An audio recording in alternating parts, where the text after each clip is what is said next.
दोस्तों स्वागत है आपके अपनी यूट्यूब चैनल एग्रोटेक स्टडी में। दोस्तों मैं हूं अरविंद यादव और दोस्तों फिर मैं हाजिर हूं 12th agriculture subject element of science PCMB से चैप्टर नंबर 7 लेकर।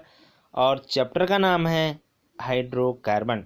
ये केमिस्ट्री का दूसरा चैप्टर यानी पीसीएमबी यानी एलिमेंट ऑफ साइंस का 7वां चैप्टर या कह सकते हैं दोस्तों आपका।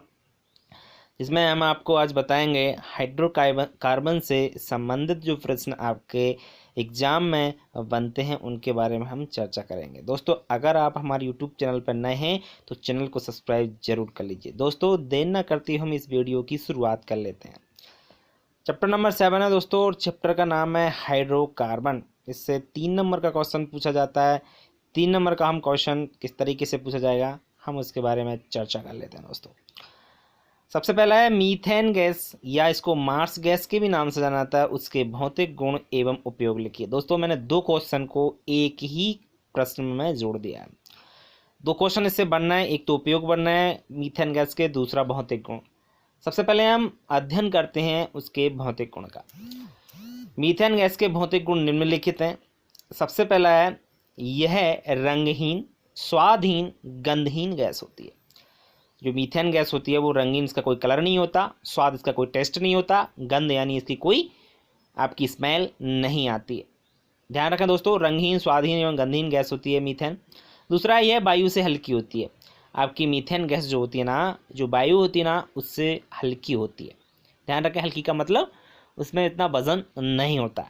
तीसरा है यह जल में अविलय किंतु ईथर एल्कोहल में विलय होती है। दोस्तों ये जल में तो घुल जाती है, अविलय का मतलब नहीं घुलती है जल में अघुलनशील होती है, लेकिन ईथर जो होता है आपका लिक्विड और दूसरा होता है एल्कोहल, इन दोनों में ये विलय होती है। मतलब इनमें अगर इनको मिलाएं तो ये घुल जाती है। ईथर एल्कोहल में अगर मीथेन गैस को घुला जाता है या मिलाया जाता है तो उसमें ये विलय हो जाती है। चौथा है मित्रों, है 162 डिग्री सेल्सियस पर द्रव में बदल जाती है। बिल्कुल, अगर हम इसको 162 डिग्री सेल्सियस पर गर्म करें तो ये गैस से द्रव में बदल जाती है। टेम्परेचर विशेष याद रखना, 162 डिग्री सेल्सियस पर मार्स गैस या मीथेन गैस द्रव या लिक्विड में चेंज हो जाती है। 5वां है उदासीन होती है। उदासीन का मतलब इसका पीएच जो होता है ना वो 7 होता है। मतलब ये ना तो अम्लीय होती है और ना ही क्षारीय। कहने का मतलब यह कैसी होती है, उदासीन होती है।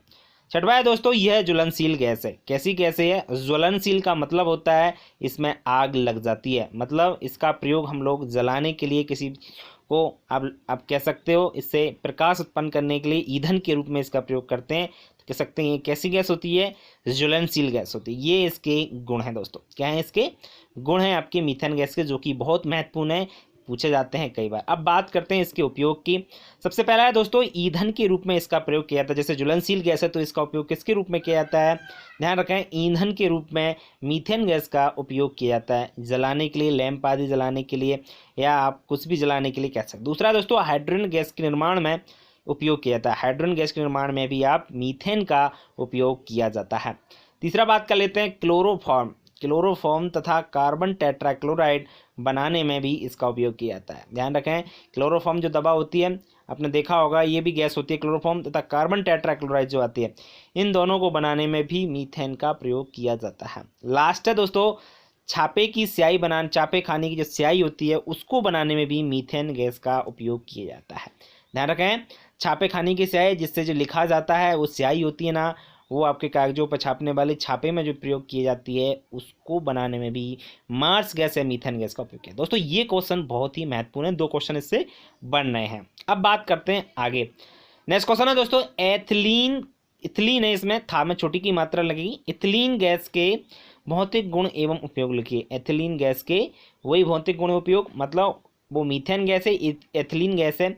बहुत अच्छा क्वेश्चन है दोस्तों, ये भी कई बार क्वेश्चन पूछा जा चुका है, बहुत ही इंपॉर्टेंट है, हम इसको समझ लेते हैं।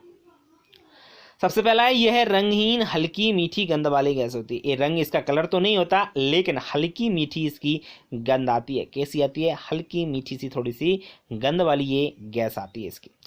नेक्स्ट है दूसरा, यह जल में अविलय किंतु ईथर एल्कोहल में विलय होती है। बिल्कुल सेम टू सेम आपका मीथेन का गुण इसमें भी पाया जाता है एथिलीन में। ये जल में तो घुलती नहीं है, लेकिन ईथर और एल्कोहल जो लिक्विड होते हैं उनमें ये घुल जाती है या विलय हो जाती है। तीसरा है इसके सूंघने से बेहोशी आ जाती है। इसके सूंघने से क्या आ जाती है? बेहोशी आ जाती है। अतः इसका उपयोग निश्चेतक के रूप में किया जाता है। निश्चेतक का मतलब होता है जिस गैस का प्रयोग बेहोश करने के लिए किया जाता है उसको निश्चेतक कहा जाता है। तो एथिलीन गैस के सूंघने से क्या आ जाती है? ध्यान रखें, बेहोशी आ जाती है। अतः इसका उपयोग निश्चेतक के रूप में किया जाता है। नेक्स्ट बात कर लेते हैं चौथे पॉइंट की। इसका क्वथनांक 104 डिग्री सेल्सियस तथा हिमांक 169 डिग्री सेल्सियस होता है। इसका क्वथनांक मतलब ये 104 डिग्री सेल्सियस पे तो उबलने लगता है। हिमांक इसका जो होता है वो 169 डिग्री सेल्सियस होता है। हिमांक कितना होता है? 169 डिग्री सेल्सियस इसका हिमांक होता है। अब बात करते हैं इसके उपयोग की। दोस्तों इथिलीन ठंडे देशों में हरे फलों को पकाने में इसका उपयोग किया जाता है। ध्यान रखें, ये आपकी जो गैस होती है इथिलीन गैस, इसका प्रयोग ठंडे देशों में, आपके जहाँ बर्फ़ पड़ती है उन देशों में हरे फल होते हैं ना, उनको पकाने में इसका उपयोग किया जाता है। मतलब फलों को पकाने में इथिलीन गैस का उपयोग किया जाता है दोस्तों। दूसरा है पॉलीथीन प्लास्टिक बनाने में इसका उपयोग किया जाता है। तो पॉलीथीन और प्लास्टिक तो आप लोग जानते होंगे, जो पॉलीथीन होते हैं ना उनको बनाने में भी इथिलीन गैस का उपयोग किया जाता है। कौन सी गैस का उपयोग किया जाता है? इथिलीन जो गैस होती है पॉलीथीन प्लास्टिक बनाने में इसका उपयोग करते हैं। तीसरा है रबर बनाने में भी इथिलीन गैस का उपयोग किया जाता है। किसको बनाने में? रबर जो होती है ना उसको बनाने में भी इथिलीन गैस का उपयोग किया जाता है। छठवीं की बात कर लेते हैं। छठवां जो पॉइंट है वो है एथिल अल्कोहल बनाने में। किसको बनाने में? एथिल अल्कोहल जो आता है आपको, उसको बनाने में भी दोस्तों इथिलीन गैस का उपयोग किया जाता है। किसको बनाने में? Ethyl alcohol. एक एथिल अल्कोहल होता है, मेथिल अल्कोहल होता है। एथिल अल्कोहल का उपयोग जो आपके शराब के रूप में करते हैं वही एथिल अल्कोहल होता है, और ये आपका इथिलीन गैस से ही बनाया जाता है। पांचवा है निश्चेतक के रूप में भी इसका उपयोग किया था। ये तो हमने भौतिक गुण में भी इसका पढ़ लिया कि जो निश्चेतक के रूप में मतलब बेहोश करने के लिए इसका उपयोग किया जाता है। दोस्तों ये आपके इथिलीन गैस के भौतिक गुण और उपयोग है। बहुत ही महत्वपूर्ण क्वेश्चन है ये वाला दोस्तों, कई बार आपके 12th एग्जाम में पूछा जा चुका है। आप इसको अच्छी तरीके से याद कर लें, कहीं किसी को प्रॉब्लम तो नहीं आ रहा होगा, क्योंकि मैंने बहुत अच्छी तरीके से आपको समझा दिया। दोस्तों इथिलीन गैस के बाद हम आगे बात करेंगे नेक्स्ट क्वेश्चन की। उससे पहले मैं आपको बता देता हूं दोस्तों, हम सभी चैप्टर के वीडियो आपको डाल रहे हैं। कहीं आपको कोई डाउट हो तो आप लोग हमारे कमेंट बॉक्स में लिखकर ज़रूर बताएं। दोस्तों बात करते हैं नेक्स्ट क्वेश्चन की। एल्केन, एल्कीन तथा एल्काइन। एल्केन, एल्कीन तथा एल्काइन की परिभाषा लिखिए। बहुत अच्छा क्वेश्चन है, कई बार इनकी परिभाषा पूछी जा चुकी हैं। आप लोग विशेषांक सन 2018 में ये परिभाषाएं पूछी गई थी, आप लोग इनको याद कर लें। समझा देता हूं थोड़ा सा दोस्तों आपको। एल्कीन क्या होता है? ऐसे हाइड्रोकार्बन जिनमें कार्बन परमाणुओं की संयोजकताएं हाइड्रोजन द्वारा संतृप्त होती हैं एल्केन कहलाती हैं। इनमें कार्बन कार्बन के मध्य एकल बंध पाया जाता है, जैसे मीथेन और एथेन। दोस्तों क्या होता है? ऐसे हाइड्रोकार्बन जिनमें कार्बन परमाणुओं की संयोजकता हाइड्रोजन द्वारा संतृप्त होती हैं। किसके द्वारा संतृप्त होती हैं? हाइड्रोजन के द्वारा। वो क्या कहलाती हैं? आपकी एल्केन कहलाती हैं। और इनमें एक चीज़ विशेष ध्यान रखना, इनके कार्बन कार्बन के मध्य, इनका बीच में सिंगल बॉन्ड पाया जाता है। क्या पाया जाता है? एकल बंध पाया जाता है, जिसे हम ईथेन और मीथेन की बात कर लेते हैं। दूसरा है एल्कीन, ऐसे हाइड्रोकार्बन जिनमें कार्बन परमाणुओं की संयोजकताएं हाइड्रोजन द्वारा पूर्ण रूप से संतृप्त नहीं होती। उसमें पूर्ण रूप से संतृप्त हो जाती हैं एल्केन में, लेकिन एल्कीन में पूर्ण रूप से संतृप्त नहीं होती हैं। एल्कीन कहलाते हैं। इनमें बात करें कार्बन कार्बन के मध्य डबल बॉन्ड पाया जाता है। क्या पाया जाता है? कार्बन कार्बन के मध्य दो बंध पाया जाता है, जैसे आप इथिलीन की बात कर लें। तीसरा है दोस्तों एल्काइन। एल्काइन में अति संतृप्त हाइड्रोकार्बन जिनमें कार्बन कार्बन के मध्य ट्रिपल बॉन्ड पाया जाता है, एल्काइन कहलाता है। बस आप अंतर ध्यान रखना, एल्किन संतृप्त नहीं होता है हाइड्रोकार्बन से, एल्किन पूर्ण रूप से संतृप्त नहीं होता, और एल्काइन पूरी तरह से संतृप्त हो जाता है तो उसका नाम असंतृप्त आप लोग कह सकते हो दोस्तों। तो पहले में सिंगल बॉन्ड पाया, दूसरे में डबल बॉन्ड, और तीसरे में कह सकते हैं ट्रिपल बॉन्ड आपका पाया जाता है।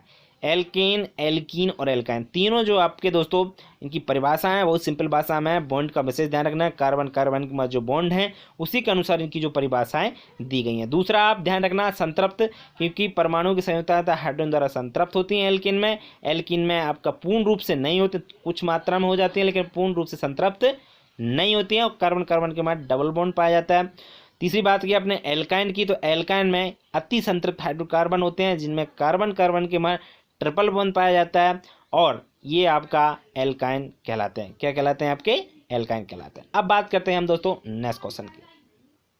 नेक्स्ट क्वेश्चन है आपका गोबर गैस का प्रयोग करते समय कौन कौन सी सावधानी रखना चाहिए। बहुत अच्छा क्वेश्चन है दोस्तों। गोबर गैस तो आप लोग जानते हो, गोबर गैस क्या होता है आपका, एक आपका टैंक होता है, उसमें गोबर भरा जाता है और उससे जो गैस बनती है उसका उपयोग किया जाता है, वही आपका गोबर गैस होता है। तो गोबर गैस का प्रयोग करते समय कौन कौन सी सावधानी रखना चाहिए?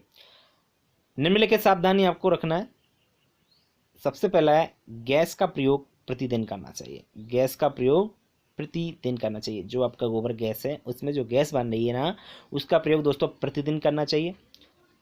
दूसरा है मुख्य गैस वाल्व को प्रयोग करते समय ही खोलना चाहिए।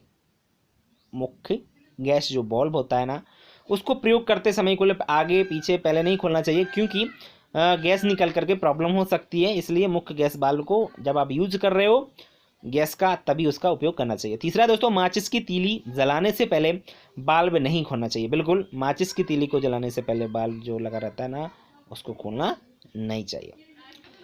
गैस को सूंघना नहीं चाहिए, क्योंकि ये गैस होती है खतरनाक होती है, ज़्यादा समय तक सूंघने पर बेहोशी आ सकती है, इसलिए गैस को सूंघा नहीं चाहिए। पांचवा पॉइंट है दोस्तों, गैस को धीरे धीरे खोलना चाहिए। गैस को क्या करना चाहिए? धीरे धीरे उसको खोलना चाहिए, एकदम से नहीं खोलना, क्योंकि उससे आपका डर रहता है ज़्यादा गैस निकलने का, इसलिए आप गैस को क्या करें? धीरे धीरे।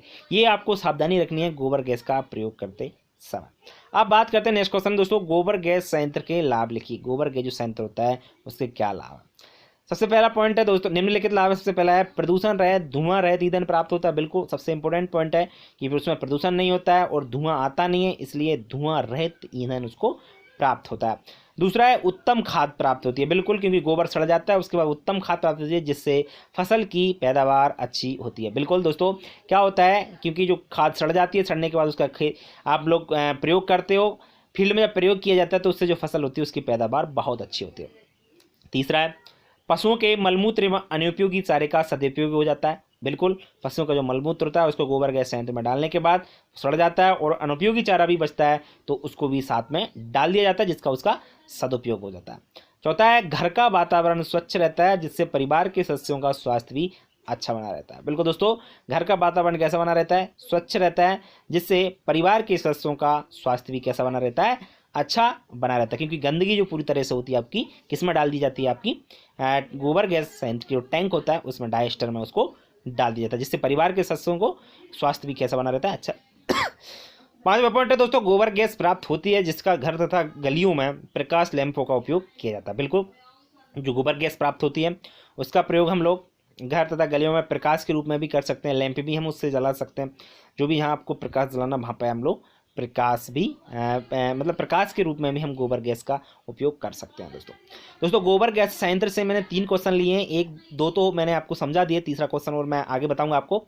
विशेष ध्यान रखना, गोबर गैस संयंत्र से दोस्तों ये क्वेश्चन आपको अथवा में, ये तो आपको गैस से मिलेगा या आपका गोबर गैस से मिलेगा, मतलब आपने मैंने एथिलीन मैथिन के आपके भौतिक गुण उपयोग होता है, या तो वो क्वेश्चन आपके एग्जाम में मिल जाएगा, इनमें से आपके क्वेश्चन, या तो अथवा में दोनों क्वेश्चन भी आपको मिल सकते हैं। नेक्स्ट क्वेश्चन की बात करते हैं दोस्तों, लास्ट जो क्वेश्चन है वो है गोबर गैस संयंत्र के रखरखाव में हमको क्या सावधानी रखना चाहिए। अच्छा क्वेश्चन है दोस्तों, गोबर गैस संयंत्र के रखरखाव में क्या सावधानियां रखना चाहिए।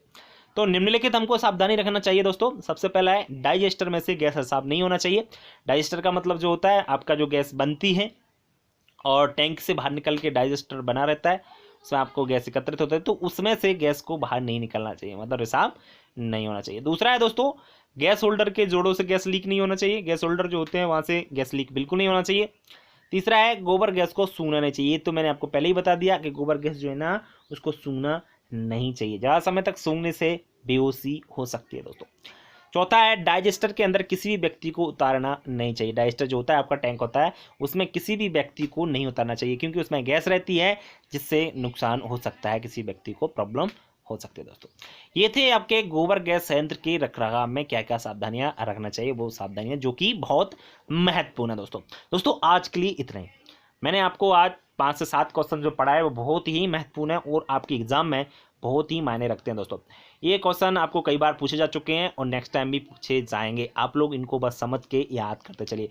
दोस्तों वीडियो कैसा लगा लाइक ज़रूर करें वीडियो को, और अपने दोस्तों को शेयर करना बिल्कुल ना भूलें, जिससे उनका भी भला हो सके, उनका भी फायदा हो सके। दोस्तों अगर आप हमारे यूट्यूब चैनल पर नए हैं तो आप यूट्यूब हमारे चैनल को सब्सक्राइब ज़रूर कर लें, और दोस्तों बेल आइकन को बिल्कुल दबाना ना भूलें, जिससे आपको नए वीडियो का नोटिफिकेशन है दोस्तों वो आपको मिलता रहे। दोस्तों आपको कहीं किसी क्वेश्चन में डाउट लगता है तो हमारे कमेंट बॉक्स में लिखकर आप बता सकते हैं, और वीडियो कैसा लगा उसके बारे में भी हम कमेंट बॉक्स में आप लोग लिखकर बता सकते हैं। दोस्तों आज के लिए इतना ही, कल फिर मिलेंगे नए वीडियो के साथ। आज के लिए नमस्कार दोस्तों।